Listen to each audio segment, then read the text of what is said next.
सोचिए, एक ऐसा देश जहां इंसान बोलने से पहले दीवारों को देखता था, खिड़कियों से डरता था और अपनी ही परछाई से सहम जाता था, जहां मां बनने का हक छीन लिया गया, भूख को कानून बना दिया गया और डर को रोजमर्रा की जिंदगी का हिस्सा, जहां एक शख्स की सनक पूरे देश की नियति बन गई।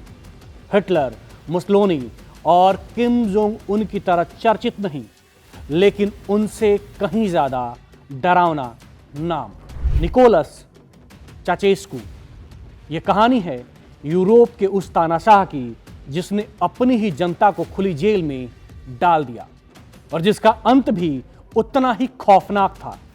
जब दुनिया तानाशाही की बात करती है तो हिटलर, मुसोलिनी, स्टालिन या किम जोंग उन जैसे नाम जुबान पर आ जाते हैं, लेकिन यूरोप के बीचों बीच एक ऐसा देश था जहां 25 साल तक एक ऐसा शासक राज करता रहा जिसने डर को सरकारी नीति बना दिया। उस शासक का नाम था निकोलस चाचेस्कू और देश था रोमानिया। चाचेस्कू सिर्फ एक तानाशाह नहीं था, वो एक सनकी, शकी और आत्ममुग्ध शासक था। उसकी हुकूमत में लोग बोलते नहीं थे, फुसफुसाते थे, हंसते नहीं थे, डरते थे। भरोसा किसी इंसान पर नहीं, दीवारों पर भी नहीं। 1930 के दशक में चाचेस्कू कम्युनिस्ट आंदोलन से जुड़ा, जेल गया, पार्टी में उभरा और 1965 में रोमानिया की कम्युनिस्ट पार्टी का प्रथम सचिव बन गया। 1967 तक आते आते उसने सारी ताकत अपने हाथ में समेट ली। यहीं से शुरू हुआ रोमानिया का सबसे डरावना दौर। चाचेस्कू ने एक खुफिया एजेंसी बनाई, सिक्योरिटी। इसका काम था कौन किससे मिलता है, क्या बात करता है, घर में क्या बोलता है, पार्क में क्या सोचता है। लोगों के घरों में माइक्रोफोन लगाए गए। सड़कों और पार्कों में एजेंट अखबार लेकर बैठते थे, जासूसी करते थे। अखबार में एक छोटा सा छेद, उसी से निगरानी। कहा जाता है कि कई घरों की खिड़कियां बंद करने पर रोक थी ताकि जासूस अंदर की हर गतिविधि देख सके। एक महिला कारमेन बुगान के घर तो 5 साल तक कैमरे लगे रहे। सोचिए, 5 साल तक कोई हर पल आपको देख रहा हो। चाचेस्कू रोमानिया को महाशक्ति बनाना चाहता था। उसके हिसाब से ताकत मतलब ज्यादा आबादी। इसीलिए उसने गर्भपात पर पूरी तरह प्रतिबंध लगा दिया। अगर कोई महिला गर्भपात कराती और उसे दिक्कत होती तो अस्पताल में उसे मरने के लिए छोड़ दिया जाता। जो डॉक्टर या नर्स मदद करता उसको जेल मिलती। हजारों महिलाएं इस कानून की वजह से मारी गई। तलाक को भी इतना मुश्किल बना दिया गया कि लोग जबरदस्ती रिश्तों में फंसे रहे। नतीजा घरेलू हिंसा, अपराध और मानसिक टूटन। चाचेस्कू ने देश को इंडस्ट्रियलिस्ट पावर बनाने के लिए भारी कर्ज लिया। फिर एक दिन उसने फैसला किया सारा कर्ज एक साथ चुकाने का। इसके बाद शुरू हुआ नरक। खाने, राशन गायब, दूध, मांस, फल सब गायब। दवाओं की कमी होने लगी, तेल और गैस पर पाबंदी लग गई। बिजली इतनी कम कि एक कमरे में सिर्फ एक बल्ब जले। रविवार को गाड़ियां रोक दी गईं। सर्दियों में लोग ठंड से मरते थे, भूख से बच्चे दम तोड़ते थे। चाचेस्कू खुद को भगवान से कम नहीं मानता था। सरकारी अखबार उसे नेपोलियन, लिंकन और पीटर द ग्रेट कहकर लिखते थे। उसके जीवन की झूठी कहानियां फैलाई गई। बताया गया कि गरीबी में उसका जन्म हुआ, वो नंगे पांव स्कूल गया, जनता का मसीहा था। पर हकीकत में सब मनगढ़ंत कहानियां। लोग डर के मारे उसकी पूजा तक करने लगे थे। चाचेस्कू की लंबाई सिर्फ 5 फीट 4 इंच थी।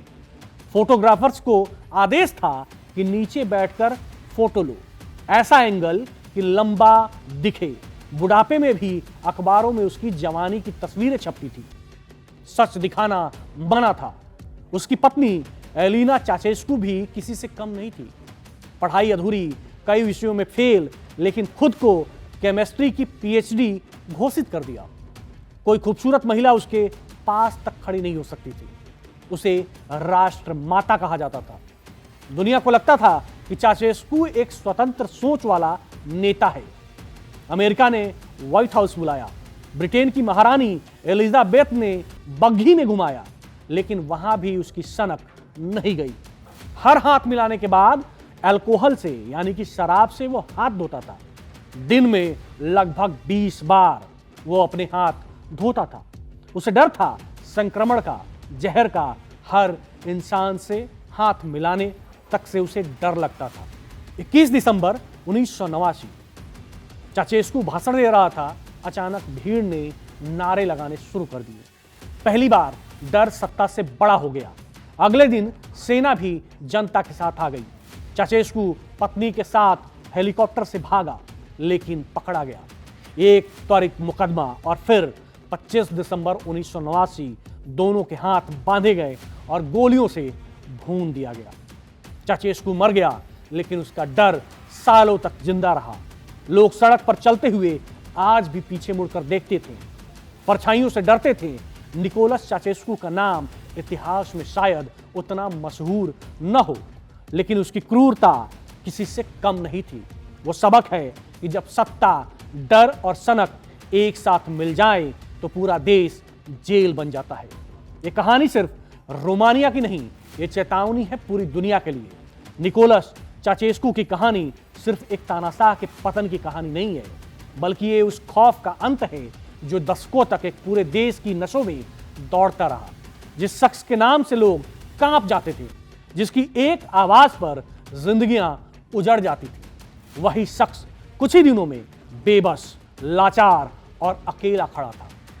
सत्ता, सिक्योरिटी, प्रचार और झूठ का महल पल भर में ढह गया। चाचेस्कू ने सोचा था कि डर उसे अमर बना देगा, लेकिन वही डर उसकी कब्र खोद गया।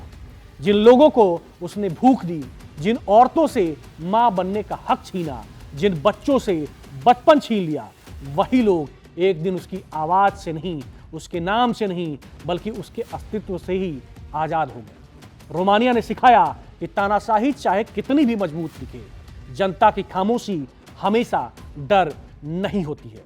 कभी कभी वो तूफान से पहले का सन्नाटा होती है। इतिहास गवाह है, सत्ता, बंदूक और जासूसों से चल सकती है, लेकिन हमेशा नहीं चल सकती। अंत में जीत इंसान की होती है, डर की नहीं। और यही वजह है कि चाचेस्कू मर चुका है, लेकिन उसकी कहानी आज भी जिंदा है, एक चेतावनी बनकर। फिलहाल इतना ही। फिर हाजिर होंगे तानाशाह के नए एपिसोड में एक और तानाशाह की सनक की दास्तां लेकर।